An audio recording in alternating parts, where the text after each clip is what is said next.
Hey y'all, it's time for an update on the shop shed project.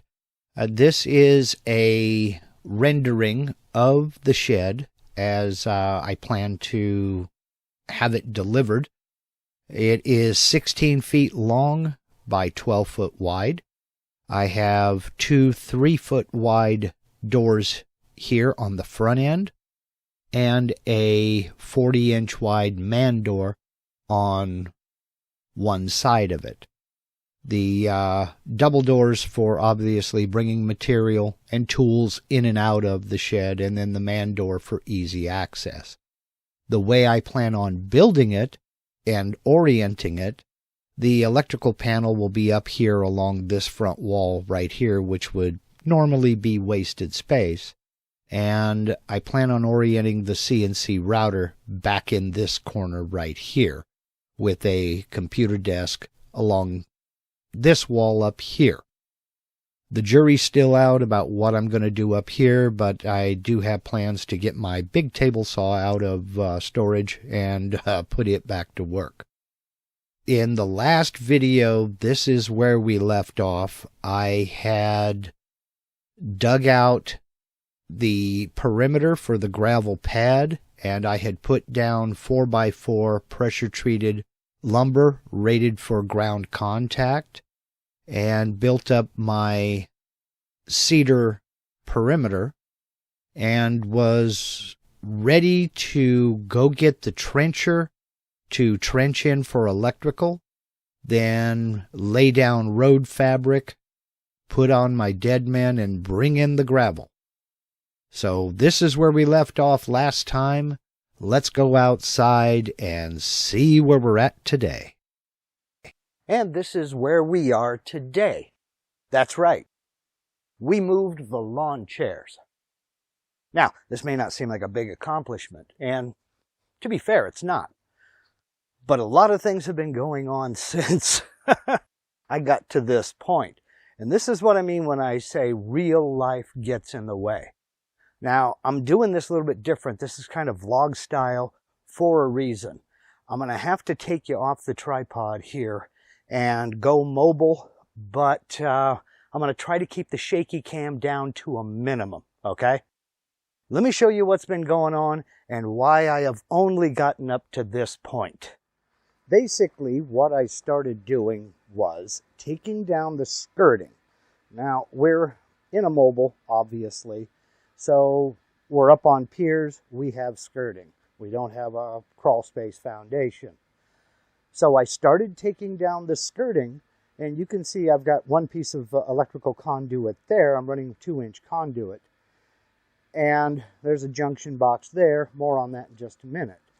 We got up to this point here of me taking off the skirting to attempt to start installing the electrical conduit. And right about here, we found a massive plumbing leak. And we have no idea how long it had been leaking. You're seeing the aftermath here. We had to dig this entire area out, fix the plumbing pipe, and then come in and backfill it with gravel. Now, that included lifting up this front porch here and kind of fixing underneath. A lot still needs to be done here, but that's going to be down the road when I take this out to make it a little bit bigger.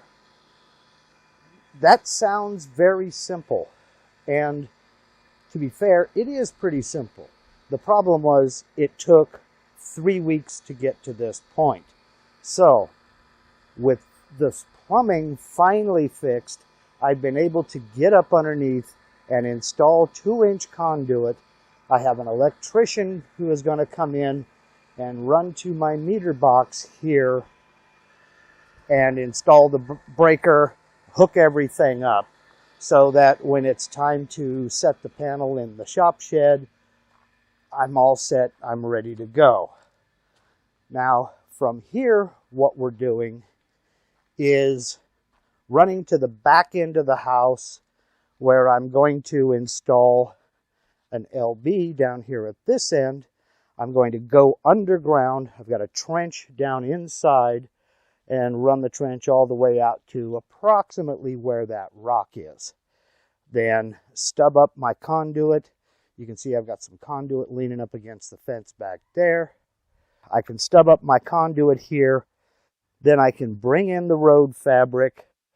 I'm going to be using 12-foot wide road fabric to keep anything from growing up underneath, but to allow drainage and to keep the gravel from just being compacted down into the dirt where it gets lost. That's where I'm at right now. I am ready to go rent the trencher, finally. That's going to be next week, however. So for this week, this is what we have so far. It's basically been a comedy of errors. I've ordered all my parts for the electrical install, everything that I need to get from the meter box underneath the house and out to this point. It's just half of it. The stores were out of stock, so I had to wait for that to come in. So that's where we sit today. I had a few questions last time on the fence back here. It's not finished. No, it's not. This is the privacy fence that I put up myself. This privacy fence here, I share with a neighbor to that side. He is in the process of rebuilding all of the fence on his property. I found this out after I started this project, because I started adding this privacy fence and rebuilding this privacy fence. Everything on the fence hinges on that corner post right back there. It makes absolutely no sense for me to rebuild this section of this fence and add this section of this fence if we get over here and discover that corner post needs to be pulled out and replaced. So, as far as fencing is concerned, I'm waiting on my neighbor. When he gets to this post, from this post to that section right there where the fence suddenly drops, the top level drops, that's our shared fence. He and I are going to split the costs of rebuilding this. When we get to that point, I'll be able to finish up the fence back here behind the shed. So this is where I'm sitting right now. There's not a lot of visible difference. I have made progress. It's all been small stuff, getting parts, ordering parts, and trying to arrange the logistics, getting everything brought in. Meanwhile, back at the ranch, we have other things going on. That fencing project is on hold until my wife's vegetables finish and we can pull out all those trellises so I can get the fence boards put up there.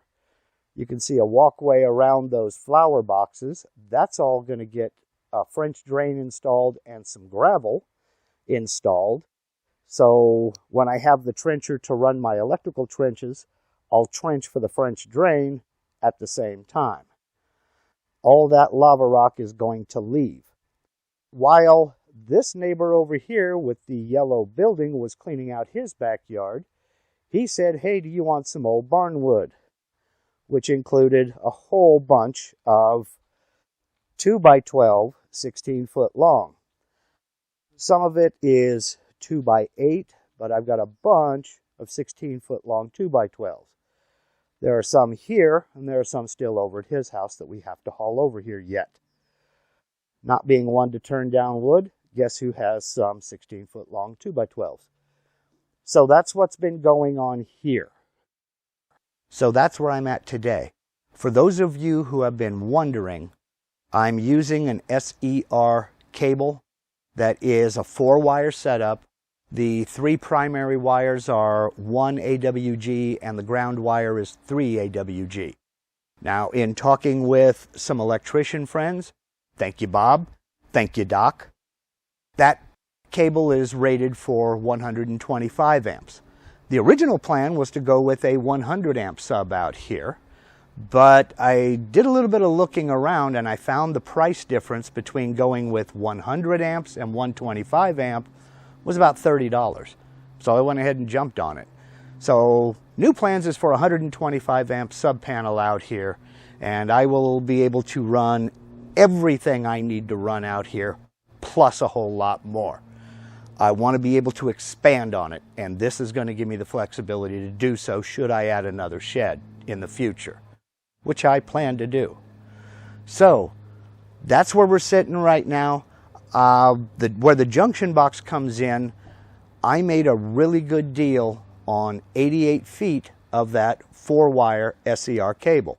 What I basically did was bought not enough cable. So I have another 30 feet coming. I'll be able to run the 30 feet from my meter box down to that junction box, then hook my 88 feet of cable in at that junction box and run it out here to the shed. I do have an electrician coming out to make all those final hookups. He's a great guy, and he's kind of helping me on the ground here, guiding me through some of this install. I will be doing all the rough end myself. I should be ready to pick up the trencher next week. I'm just waiting on everything to come in, all my parts to get here. And when that happens, I'll go get the trencher, trench this all in, get the cable I can get pulled. Then maybe we can start backfilling trenches, go with my road cloth, and finally get my dead men set up and get gravel back in here. So we're ready for a shop shed. So, as I said before, this is not going to be a weekly or a monthly update situation. This was going to be an as I make progress type of a series, but I've been getting enough questions on it, I figure it's time for me to do it. Now, I know there's a lot of professional Sparkies out there going, well, how come you ain't got that conduit run yet? Well, very simply, you get paid the big money to do that. I'm retired.